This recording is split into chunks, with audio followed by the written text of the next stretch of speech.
Welcome to V news Telangana. గాజుల రామారంలోని 307, 329/1, 342, 348 survey నెంబర్లలో గల ప్రభుత్వ భూమి ఆక్రమణకు గురైందని పలుమార్లు హైడ్రా అధికారులకు ఫిర్యాదులు రావడంతో నిన్న భారీ బందోబస్తు నడుమ అక్రమంగా ప్రభుత్వ భూమిలో వెలిసిన కట్టడాలను కూల్చివేశారు అధికారులు. దీంతో అక్కడ 60 గజాలలో రూములు ఏర్పాటు చేసుకుని నివాసం ఉండే పేదలు రోడ్డున పడ్డారు. ఈ సందర్భంగా కూల్చివేతలు జరిపిన ప్రదేశాల్లో మల్కాజిగిరి ఎంపీ ఈటెల రాజేందర్ పర్యటించారు. గత ప్రభుత్వం అధికారంలో ఉన్నప్పటి నుంచి విలువైన ప్రభుత్వ భూములు కబ్జాలకు గురవుతున్నాయి. నాయకులే కబ్జా చేసి రియల్ ఎస్టేట్ వ్యాపారాలు చేస్తున్నారు. అలాంటి వాటిని వదిలి కూలీనాలి చేసుకుని పేదల ఇళ్లను కూల్చడం దుర్మార్గమన్నారు. రేవంత్ రెడ్డి ప్రభుత్వం హైడ్రా పేరుతో కోట్లు కొల్లగొడుతుందని విమర్శించారు. ఈటెల కొన్నేళ్ల క్రితం ఇదే ప్రదేశంలో కంకర క్వారీలు ఉండేవని, అందులో పనిచేసే కార్మికులు గుడిసెలు వేసుకుని జీవనం సాగిస్తున్నారని, కాలక్రమేణా తరం మార్పులో అవి రేకుల షెడ్డుగా నిర్మాణం చేసుకుని జీవనం సాగిస్తుంటే వాటిని కూలగొట్టే ప్రయత్నం చేయడం దుర్మార్గమన్నారు.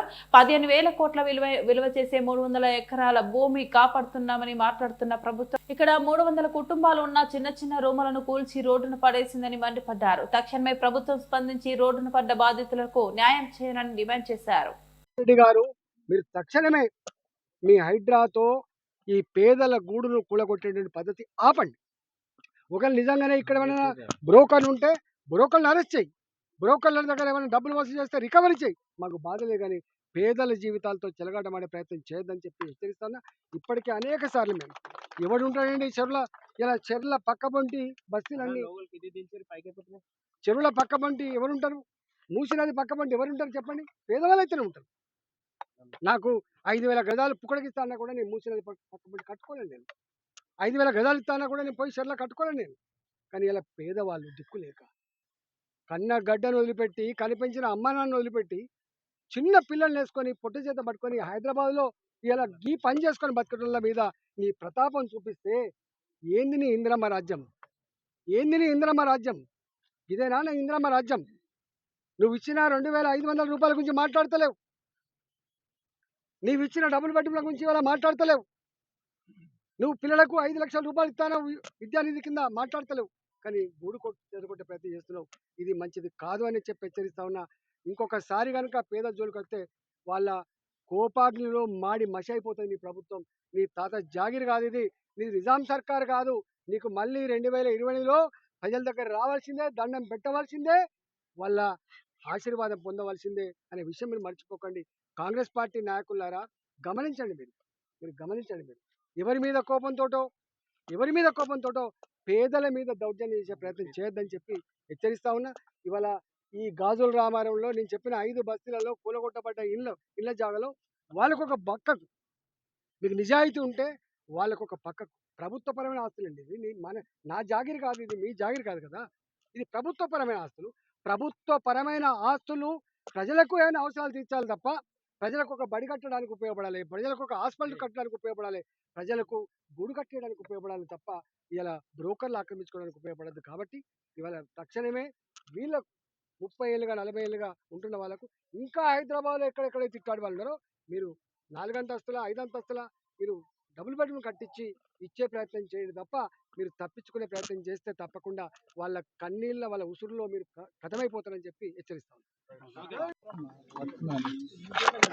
గాజుల రామారం ఈ ప్రాంతంలో 307, 308, 329, 342 ఈ సర్వే నెంబర్లలో ఒక 300 ఎకరాల పైచిలకు ప్రభుత్వ భూమి ఉండే.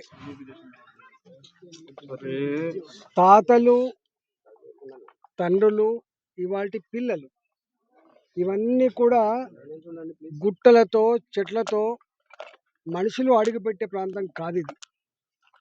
60 ఏళ్ళ క్రితం 70 ఏళ్ళ క్రితం ఇక్కడ 5,000 రూపాయలు కూడా ఎకరం దేకటోడు ఎవరు లేడు. గా కాలంలో ఇక్కడ కంకర మిషన్లు పెట్టుకున్నారు. ఇక్కడ ఆ కంకర మిషన్లలో పనిచేయడానికి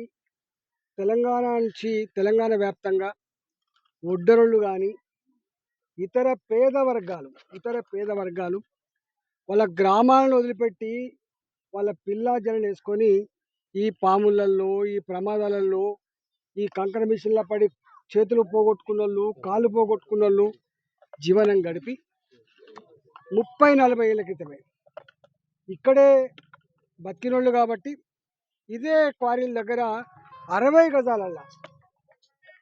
గజాలల్లో వాళ్ళు గుడిసెలు వేసుకున్నారు. ఒక తరం కష్టపడితే ఆ గుడిసెలు మెల్లగా రేకుల షెడ్లుగా మారిపోయినాయి.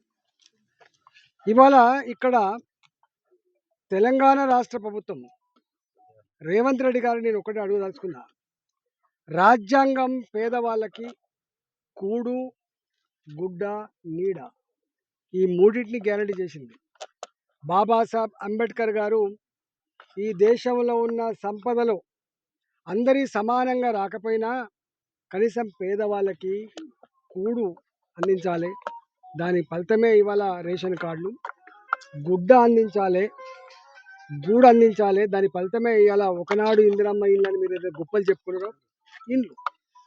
ఇక్కడ నువ్వు గూడునిచ్చేది పక్కకు పెట్టి నీ డబుల్ బెడ్రూమ్లు దేవుడరికి కానీ 30 ఏళ్ళుగా 40 ఏళ్ళుగా ఇదే చిన్న పిల్లల్ని వేసుకొని ఈ క్వారీలు బంద్ అయిపోతే చుట్టుపక్కల ఇళ్లలో పనిచేసుకునే వాళ్ళు, కన్స్ట్రక్షన్ కంపెనీలలో పనిచేసుకునే వాళ్ళు, ఇవాళ హోటళ్ళల్లో పనిచేసుకునే వాళ్ళు, కూరగాయలు అమ్ముకునే వాళ్ళు, వీళ్ళంతా కూడా పేదవాళ్ళు. ఇవాళ హైడ్రా వచ్చి ఒక దేశం ఇంకో దేశం మీద దాడి చేస్తే చెప్పకుండా చేయకుండా దొంగ దెబ్బ కొడతారో ఇవాళ వీళ్ళ మీద ఒక దేశమే దండయాత్ర చేసినట్టుగా 100 మంది పోలీసులు, 10ల సంఖ్యలో జేసీపీలు ఇవాళ కనిపిస్తే లోపలేస్తాం, చంపేస్తామనే పద్ధతిలో పూట పేదవాళ్ళ మీద దాడి చేసి వాళ్ళ కళ్ళ ముందే వాళ్ళ ఇళ్ళన్ని కూడా కూలగొట్టింది. ఇవాళ నేను అడుగుతా ఉన్నా, నేను నా మనవడో నా కొడుకో ఇట్లాంటి పరిస్థితిలో ఉంటే నేను ఎట్లా ఫీల్ అవుతానో ఇవాళ ఏ తల్లికైనా పిల్లలు పిల్లలే, ఏ తల్లికైనా పిల్లలు పిల్లలే. ఉన్న వాళ్ళ తల్లులైనా లేని వాళ్ళ తల్లులైనా వాళ్ళ కళ్ళ ముందే గూడు చెదిరిపోయి ఆ చిన్న పిల్లల్ని వేసుకొని రాత్రంతా కూడా వర్షంలో ఉన్నారంటే వాళ్ళ దీనావస్థ ఏందో వాళ్ళకి అర్థం కావాలి. మనుషులైతే మానవత్వం ఉంటే, ప్రభుత్వం అనే సోయి ఉంటే ఈ బాధ వాళ్ళకి అర్థమవుతుంది.